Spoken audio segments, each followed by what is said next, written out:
जय श्री राम। मित्रों, हमारे भारत के संविधान निर्माता महामानव डॉक्टर बाबा साहब अम्बेडकर की एक पुस्तक है, the decline and the fall of Buddhism. इस पुस्तक में धर्मांध मुस्लिम आक्रांता के अमानुष अत्याचार की चर्चा बाबा साहब ने की है। चाहे वो 13 विद्यापीठों को जलाना हो, बौद्ध भिक्षुकों का कत्लेआम हो या उनके मठ पूरी तरह से समूल नष्ट करने की बात हो, इन जैसे आक्रांताओं के हर प्रयास को बाबा साहब ने उजागर किया है। असंख्य बौद्ध भिक्षु इस अशांति से, इस अत्याचारों से विचलित होके नेपाल और तिब्बत की तरफ स्थलांतर कर चुके हैं। 2000 साल से ये स्थलांतर जारी था। बाबा साहब आगे कहते हैं उस पुस्तक में, the roots of Buddhism were axed. Islam killed Buddhism by killing priestly class of Buddhism. This is the worst catastrophe suffered by Buddhism in India. ये बाबा साहब के शब्द है।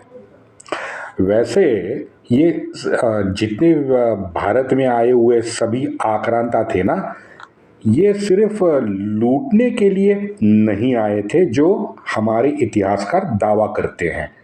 ये सभी हिंदू धर्म का विनाश करने की मनीषा लेकर हमारे भारतवर्ष में आए थे। इसमें हमें कोई शंका नहीं होनी चाहिए। अंग्रेजों से लेके रोमन राजा अलेक्जेंडर तक जितने भी हुए, वैसे अलेक्जेंडर जब घूमते हुए पंजाब में पहुंचा ना, तो पंजाब में भी मित्रों ढूंढ ढूंढ कर ब्राह्मणों की हत्याएं उसने की थी। अवधूत अवस्था में कठोर तपस्या वन में करते हुए महापुरुष को भी अलेक्जेंडर ने नहीं छोड़ा था। सावरकर जी ने अपनी पुस्तक सहा सोनेरी पान, इस पुस्तक में उन ब्राह्मणों की जो कर्म कहानी है वो विस्तार से लिखी है। हजारों साल के ज्ञान के इस मूल स्रोत को ये आक्रांता सबसे पहले नष्ट करना चाहते थे। चर्च ने तो मित्रों ज्यादा शातिर तरीके से प्रयास किए हैं, आज भी कर रहा है। उदाहरण ले लो, यीशु का एक शिष्य था थॉमस। ये जो उसके 12 शिष्य का खान पान में मौजूद थे ना, उसमें से ये एक थॉमस था। अब ये थॉमस कहते हैं सन 52 में भारत आया हुआ था। मल्लपुरम के पास, चेन्नई के पास सन 72 में ये थॉमस को ब्राह्मणों ने मारा। ये इतिहास में लिखा गया है। और वहीं आज जो वो थॉमस चर्च भी है, प्रत्यक्षात ये हुआ ही नहीं है। जो वो यीशु का थॉमस था वो कभी भारत पहुंचा ही नहीं है। वो अलेक्जेंड्रिया पहुंचा था, उसके बाद प्रशिया गया था, प्रशिया। और ये रोमन पुस्तकों में हमें ये इतिहास मिलता है। मैं उस इतिहास में नहीं जा रहा हूँ। ये प्रशिया तक जरूर वो थॉमस पहुंचा था यीशु का। अब वही प्रशिया से 400 ईसाई भारत भाग के आए और उनका एक प्रमुख था, ट्रेडर समझ लो, व्यापारी समझ लो, थॉमस कैनेनियस उसका नाम था।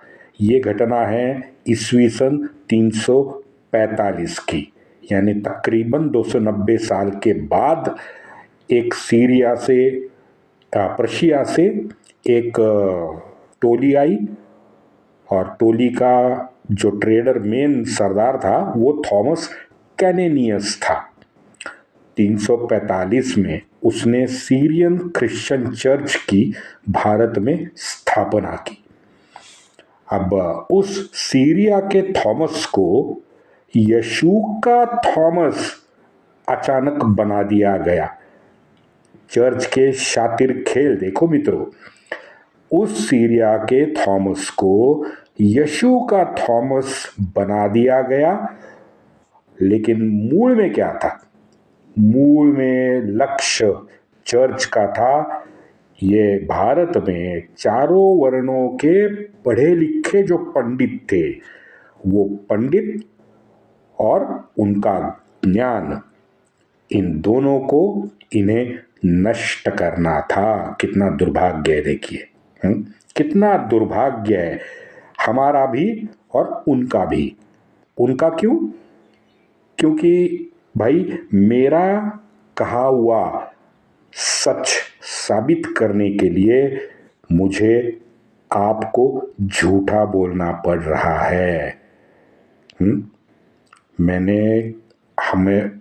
मुझे सच साबित करने के लिए मैं आपको पहले झूठा साबित करूं तो ऑटोमेटिकली मेरा सच आपको मानना पड़ेगा। ये कौन सी दरिद्री मानसिकता है देखिए। चर्च के पोप ने, शायद पोप जॉन पॉल है उसका नाम, वो पोप ने 21वीं शताब्दी में पूरे एशिया को ईसाई बनने की ठानी है। 21वीं सदी में पोप जॉन पॉल अभी शायद 1-1.5 महीने पहले मर गया। ऐसे अनकहे अनसुने इतिहास को जानने के लिए मित्रों, भारतनामा बाय योगेश के YouTube चैनल को ज़रूर लाइक करें, सब्सक्राइब करें और इस घटना को शेयर भी करें। वैसे हमारे चैनल पे 1857 का स्वातंत्र युद्ध, पेशवाई, पानीपत और ऑनगोइंग मराठेशाही का विस्तृत इतिहास आपको सुनने में आनंद आएगा। भारत माता बाय योगेश के YouTube चैनल पे शुद्ध इतिहास ही सुनने मिलता है।